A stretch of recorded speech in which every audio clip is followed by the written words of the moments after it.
내란숙의 윤석열과 국민의힘 그리고 광기 어린 극우 세력의 망국적 준동이 점입 가경입니다. 국민의힘 권영세 비대위원장과 권성동 원내대표, 나경원 의원이 어제 서울 구치소로 찾아가 내란숙의 윤석열을 면회했습니다. 윤석열은 지금 이 순간까지도 위헌, 위법한 12.3 내란 사태를 부정하고 자신은 아무 잘못이 없다고 강변하고 있는 파렴치범입니다. 헌정 질서를 무너뜨리고도 이렇게 뻔뻔한 내란 수계를 여당 지도부란 사람들이 직접 찾아간 것 자체가 국힘은 내란 공범임을 자인한 것입니다. 정상적인 인간이라면 도저히 할 수 없는 짓을 뻔뻔하게 하고 있습니다. 심지어 윤석열은 이들에게 이번 계엄으로 국민들이 민주당의 행태를 알게 돼 다행이라느니 무거운 책임감으로 계엄을 했다라느니 하는 망언을 쏟아냈다고 합니다. 논평할 가치조차 없는 쓰레기 발언도 문제이지만 헌정 질서와 법치 파괴 행위는 도를 한참 넘었습니다. 윤석열 측은 최근 헌법재판관 3인에 대한 회피 의견서를 냈습니다. 법적, 논리적 타당성이 단 1%도 없는 궤변으로 헌법재판소를 공격하고 시간을 벌어보겠다는 얄팍한 꼼수입니다. 국민의힘 의원들도 SNS 등을 통해 시대착오적 색깔론과 가짜뉴스로 헌재 재판관들을 날마다 물어뜯고 있습니다. 윤석열과 국힘에 빌붙은 극우 세력들도 국민이 헌재를 휩쓸 것이라며 내란과 폭동을 공공연하게 선동하고 있습니다. 내란 속의 윤석열과 내란 공범 국민의힘 극우 폭도들이 이처럼 손발을 맞춰 야합하는 목적은 뻔합니다. 수단 방법을 가리지 않고 헌재에 대한 불신을 퍼뜨려서 탄핵 심판 자체를 부정하고 결국엔 탄핵 결과마저도 복종하지 않겠다는 망동입니다. 국민의힘에 충고합니다. 내란 속의 윤석열은 물론 한 줌도 안 되는 극우 세력과 절연하고 헌정 질서와 민주주의 회복이란 공당의 의무에 충실하기 바랍니다. 만약 내란 극우 세력과 야합을 계속 이어간다면 대한민국에 국민의 힘이 설 자리는 없을 것입니다. 민주당은 2월 국회를 내란 종식과 민생 회복 쌍끌이 국회로 만들겠습니다. 어제부터 2월 국회가 시작되었습니다. 단 하루라도 빨리 내란을 진압하고 민생 회복을 이루는 것이 나라와 국민을 위한 길입니다.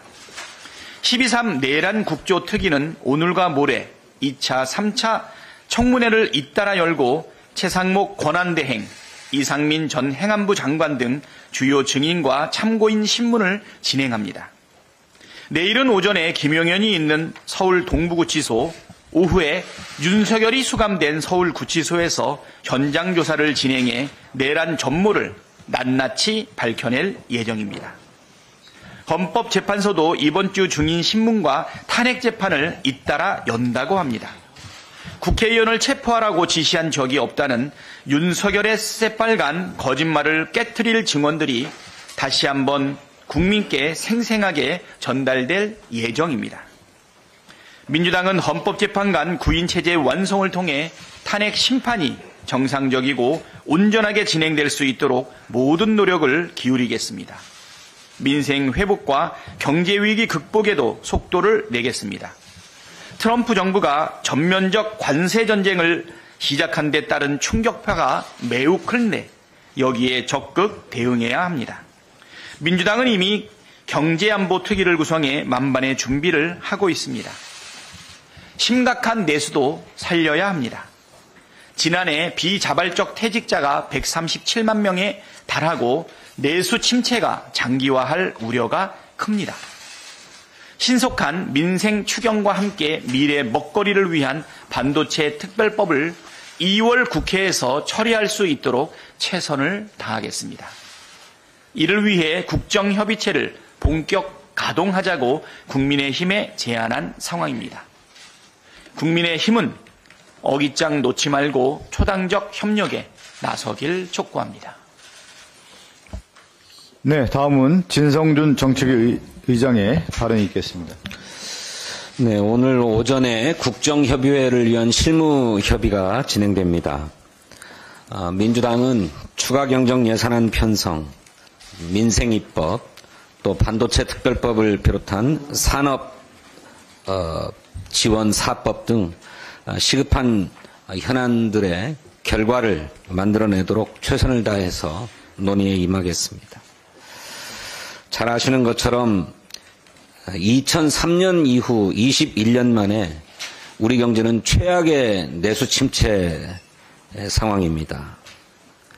모건 스탠리는 우리 경제 성장률 하락의 원인으로 수출의 하향세와 내수 소비 회복 지연을 꼽았습니다.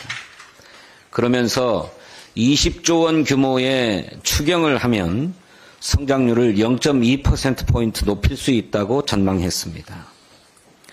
민주당은 민생경제 추경을 위해서 민생회복 지원금도 양보할 수 있다라고 하는 의지까지 밝혔습니다. 권성동 원내대표는 추경의 원칙은 정치 논리를 배제하고 취약계층을 지원하며 식어가는 경제 동력을 살리는 데 집중해야 한다고 말했습니다. 바로 그렇습니다. 그렇게 하자는 것입니다. 이번에야말로 더 이상 억지 부리지 말고 추경에 합의해 주실 것을 국민의힘에 요청합니다. 그나마 우리 경제를 지탱해왔던 수출의 적신호가 켜졌습니다. 지난달 우리 수출은 전년 대비 10.3% 감소해서 16개월 만에 감소세로 전환했습니다. 여기에 미국 트럼프 대통령이 관세 전쟁을 선언하면서 해외에 진출한 우리 기업과 수출 의존도가 높은 우리 경제를 위협하고 있습니다. 특히 딥시크 쇼크까지 겹쳐서 우리 수출의 20%를 차지하는 반도체 업계에 위기감이 참 큽니다. 위기를 기회로 전환하려면 반도체 산업에 대한 과감한 지원이 필요합니다. 그런데 반도체 특별법은 그 노동시간 적용 제외 논쟁으로 진전이 없습니다. 민주당은 이 문제에 대한 해법을 마련하기 위해서 어제 정책 디베이트를 열었습니다. 다 지켜보셔서 아시는 것처럼 양측의 이견을 절충하기가 쉽지 않은 그런 뜨거운 과제입니다. 하지만 반도체 산업에 대한 국가적 지원이 시급하고 절실하다라고 하는 데에는 모두가 공감했습니다. 그렇기 때문에 이 뜨거운 쟁점은 조금 더 시간을 갖고 논의하되 모두가 공감하는 사항을 중심으로 반도체 특별법을 2월 중에 처리하기를 희망하고 그렇게 제안합니다. 시간이 많지 않습니다. 국민의힘도 말이 아닌 행동으로 나서기를 바랍니다. 내란 수괴 윤석열이 본격적인 구치소 정치를 시작했습니다. 옥중 정치 이런 표현으로 언론에 보도되던데 정치겠습니까? 설 명절이 끝나자마자 서울 구치소로 달려간 대통령실 비서관들에 이어서 어제는 국민의힘 지도부가 면회를 다녀왔습니다. 민주당을 나치에 비유하면서 비상계엄 선포를 합리화하는 발언을 윤석열이 쏟아냈다고 합니다. 이렇게 윤석열의 발언을 전달해 주기 위해서 국민의힘 지도부가 구치소를 찾아간 것입니까? 내란 속에 윤석열의 지령을 받아서 윤당 일체가 되기로 작정을 한 게 아닌가 싶습니다. 국민의힘의 헌재 흔들기도 참 목불인견 수준입니다. 권성동 원내대표가 문영배 헌재소장 권한대행이 이재명 대표 모친상에 조문을 했다면서 아니면 말고식 가짜뉴스를 퍼뜨렸습니다. 헌법재판관 개인, 배우자, 동생의 성향을 꺼내면서 재판부 흠집내기에 전력을 쏟고 있습니다. 전계숙 재판관의 부군의 재단 이력을 들어서 편향 가능성을 얘기를 했는데, 제가 어느 언론에서 보니까 전계숙 재판관의 부군은 충암파라고 그러던데요. 충암고등학교 나왔습니다. 충암고등학교 출신에 서울법대 출신 아닙니까? 헌법재판소 구인 체제를 막기에도 혈안입니다. 최상목 권한대행에게 헌재가 권한쟁의 심판을 인용하더라도 마은혁 후보의 임명을 거부해라, 이렇게 주문하고 있습니다. 대놓고 헌법 위반해라, 이렇게 주문하고 있습니다. 민주주의와 법치주의를 짓밟고 대한민국을 무법천지로 만들겠다는 것 아닙니까? 이러고도 공당입니까? 위헌정당 심판에 제소될 사유가 있는 것 아닙니까? 헌법재판소법에 의하면 헌법재판소의 권한쟁의 심판 결정은 모든 국가기관과 지방자치단체를 기속한다, 이렇게 규정되어 있습니다. 기속이란 말이 뭐예요? 강제로 얽매인다, 이런 뜻 아닙니까? 재량의 여지가 없습니다. 헌법재판소가 국회의장의 권한쟁의 심판을 인용하면 최상목 대행은 즉시 이행해야 합니다. 거부하면 그것이 위헌입니다. 헌법재판소도 같은 입장을 분명하게 했습니다. 최상목 대행은 무모한 내란 대행 노릇을 포기하고 헌법과 법률에 따라서 마은혁 후보자를 즉각 임명할 것을 촉구합니다. 12.3 불법 내란 사태가 발생한 지 2달이 됐습니다. 국민께 일상을 회복해드려야 합니다. 그러자면 내란을 하루빨리 진압하고 종식해야 합니다. 국민의힘은 내란 동조, 정치 선동, 헌재 흔들기 등의 작태를 멈추고 헌정 질서와 민생경제 회복에 협조하길 바랍니다. 감사합니다. 네, 다음은 이정문 정치기 부의장의 발언이 있겠습니다. 네, 지금 우리는 어느 때보다 힘겨운 새해를 보내고 있습니다. 얼마 전 설 차례상을 통해 얼어붙은 우리 경제의 현실을 다시금 체감했습니다. 이러한 상황에서 국민의 어려움과 걱정을 덜어드리고 실질적인 경기 부양책을 마련하는 것이 국회의 가장 중요한 책무입니다. 우리가 직면한 위기를 직시하고 민생을 위한 해결책을 모색하는 것이 여야 모두의 책임이자 의무입니다.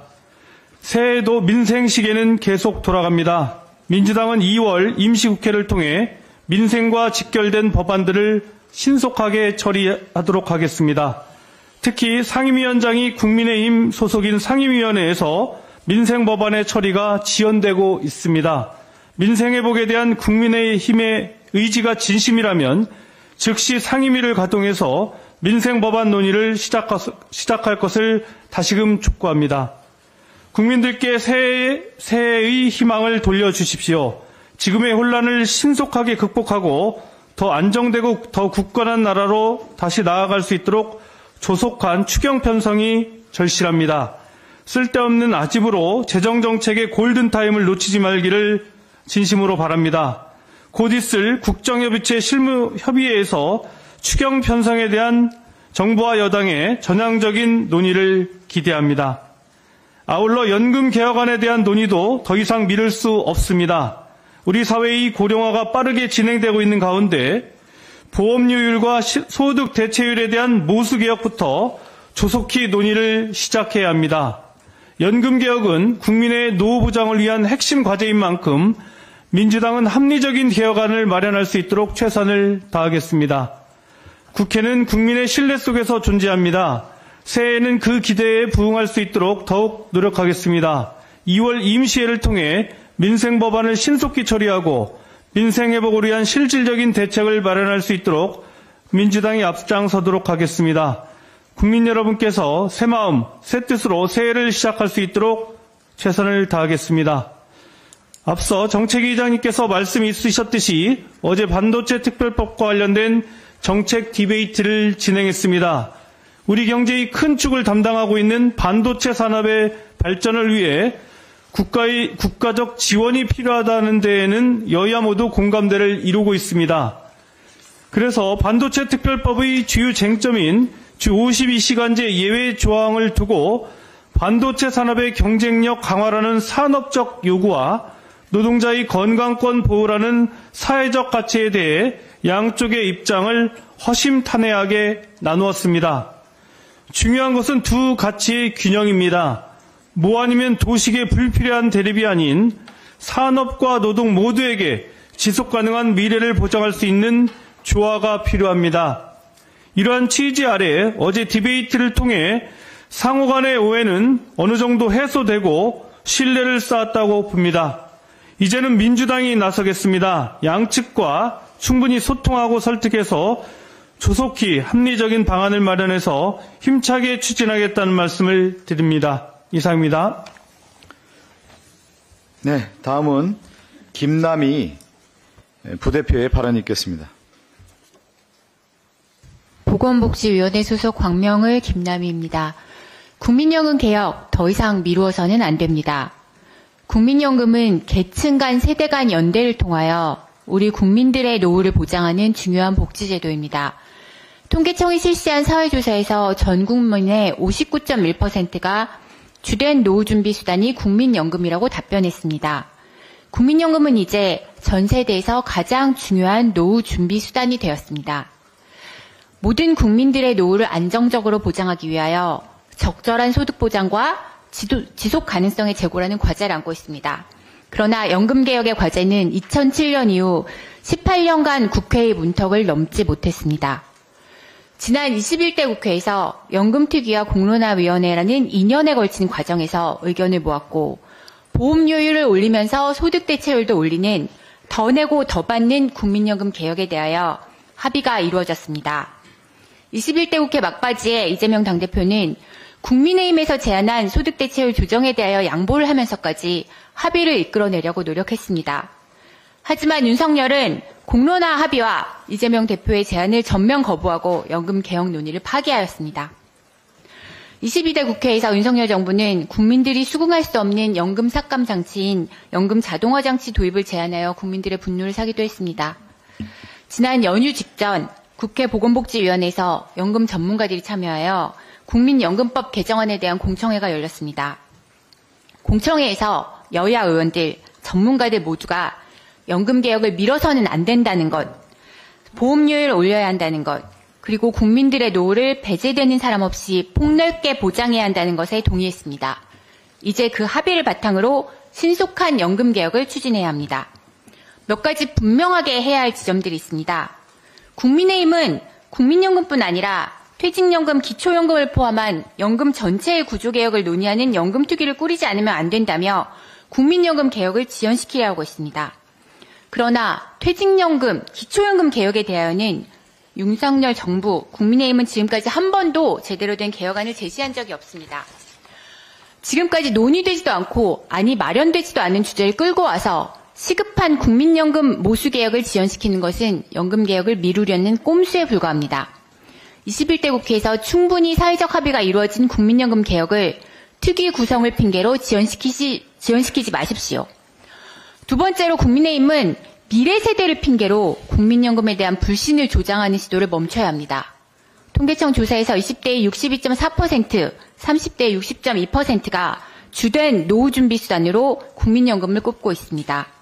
지금 청년 세대는 노동시장의 불안정성이 더 증대될 수 있기 때문에 퇴직연금이나 개인연금으로 노후 대비가 어려울 수 있고 국민연금이 중요한 노후 준비 수단입니다.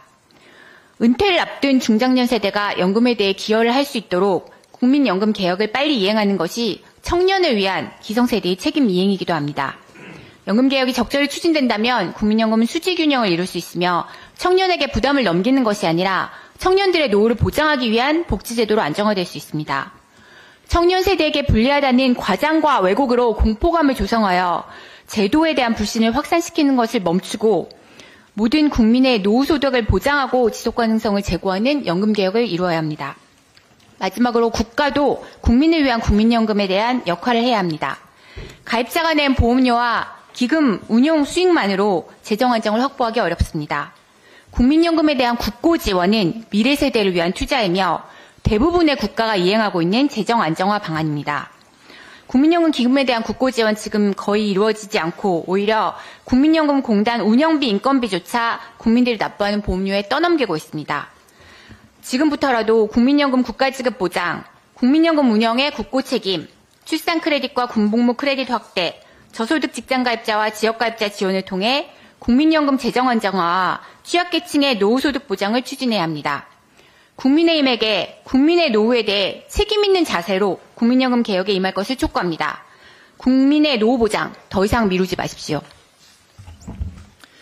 다음은 김성애 부대표의 발언이 있겠습니다.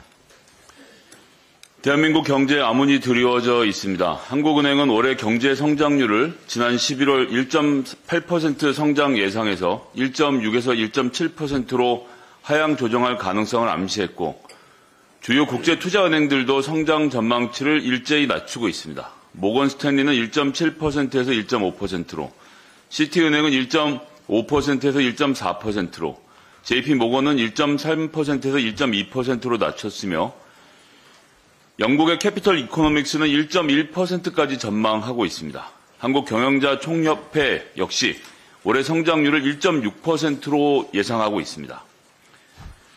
윤석열 정부 2년간 자행된 감세정책과 긴축 재정은 세수 결손과 경기 침체라는 악순환만 반복해왔습니다. 수출 둔화, 투자 위축, 소비 위축 등 우리 경제 요소들마다 빨간불이 들어와 있지 않은 곳이 없습니다. 끝모르고 올라 국민들을 신음하게 만들고 있는 물가를 생각하면 통화정책의 역할도 제한적일 것으로 예상됩니다. 지금 필요한 건 경기 부양을 위한 재정의 적극적인 역할입니다. 그뿐이 아닙니다. 관세 전쟁으로 인한 세계 통상 질서 변화가 임박했고 정말 눈 한 번 깜빡하면 발전을 거듭하는 AI 분야의 글로벌 경쟁은 분초를 다투고 있습니다. 딥시크와 GPT는 저만치 달려가고 있고 급격한 세계 경제 변화 패러다임 변화에 각국은 기민하게 대응하고 있는데 우리만 멈춰서 있는 것은 아닌지 우려스럽습니다. AI, 반도체, 우주항공, 양자 컴퓨터 등 미래 먹을거리에 대한 과감한 개발과 투자 동료가 시급합니다. 최상목 대통령 대행은 탄핵 소추된 대통령을 반면 교사 삼아 과감한 R&D 예산 추가 편성안을 즉각 준비하십시오. 1분 1초가 급합니다. 지금 추경을 준비해도 집행하기 위한 상당한 준비 시간이 필요합니다. 이 순간에도 소비 심리는 급락하고 경제라는 대한민국의 심장은 멈춰가고 있습니다. 지금은 정쟁이 아니라 협력이 필요한 시기입니다. 더 이상 말바꾸기와 책임 떠넘기기로 시간을 허비해서는 안 됩니다. 오늘 국정협의회 실무협의가 이루어질 예정으로 알고 있습니다. 최상목 대행과 국민의힘이 추경 논의에 진심을 담아 임하기를 국민의 이름으로 요구합니다. 더불어민주당은 국민의 삶을 최우선으로 고려하겠습니다. 우리 경제를 살리기 위해, 국민의 삶을 지키기 위해 여야가 함께 책임을 다해야 함을 명심하겠습니다. 감사합니다. 네, 저도 한 말씀 드리겠습니다. 최상목 권한대행은 국가적 혼란만 키운 공직자로 역사에 남고 싶습니까? 최상목 권한대행이 내란 특검법을 또다시 거부했습니다. 억지 주장으로 특검의 필요성과 진상규명을 계속 거부하는 이유가 무엇입니까? 비겁한 보신주자의 변명으로밖에 들리지 않습니다. 국민이 선출하지도 않은 권한대행이 국민이 선출한 국회의 결정을 끊임없이 무시하고 억지 궤변으로 국가적 혼란만 키우고 있습니다. 심각한 문제입니다. 특검을 거부하는 최상목 권한대행의 목적이 무엇인지 국민은 의심의 눈초리로 바라보고 있습니다. 내란의 실체를 밝히고 법적 책임을 제대로 물을 수 있는 길은 특검밖에 없다는 것인 국민적 상식입니다. 추가로 내란 숙의 윤석열을 면회하고 돌아온 권영세 권성동 의원에게 한 말씀 드리겠습니다. 이 당신들 주장대로 개인 차원에서 면회한 거라면 지도부를 그만두고 가야 하는 것이 정상입니다. 당대표, 원내대표가 나란히 손잡고 내란 속에 만나는 것, 아련하는 것 그 자체가 내란 동조 행위가 아니면 무엇이겠습니까? 사익에 눈이 멀어 국가를 혼란에 빠뜨린 당신들의 행태는 훗날 역사의 심판을 받을 것입니다. 독일 얘기를 좀 한번 해드리고 싶은데요. 독일의 보수 세력들이 보수당이라는 이름을 쓰지를 못했습니다. 왜 못 썼을까요? 2차 세계대전 이전에 독일의 우파 보수 세력들이 히틀러의 나치 세력에 적극 협조하고 동조해서 그 오명이 있었습니다. 그리고 역사적 심판대에 올랐고 그 역사적 전과에 대해서 상당히 비판의 칼날들이 있다 보니까 이 독일의 우익 세력들, 보수 세력들이 2차 대전 이후에 보수적인 이데올로기를 내세우지 못했습니다. 그런 차원에서 뭐가 있었냐면 독일의 기독교라고 하는 전통적 가치를 내세우고 기본적 인권을 옹호했던 기독교와 우익 세력들이 결합되면서 우리가 얘기하는 기민련, 기사련이 나오게 되는 겁니다. 지금 우리나라의 국민의힘에 있는 모습이 지금 어떤 모습입니까? 극우의 힘 아닙니까? 극우로 전향하고 있지 않아요? 제가 생각할 때는 국민의힘 머지않아 간판 내릴 겁니다. 내릴 수밖에 없습니다. 극우 세력에 의해 동조된 권성동, 권영세 이 비대위원장과 원내대표의 모습을 국민이 용납할 수 있겠습니까? 저는 이 보수주의 세력이라고 할 수 없는 이 양태에 대해서 국민들의 비판이 더 거셀 거라고 보고 있고요. 하나 더 나아가서 우리가 보수주의라고 하는 것을 어떻게 얘기하느냐.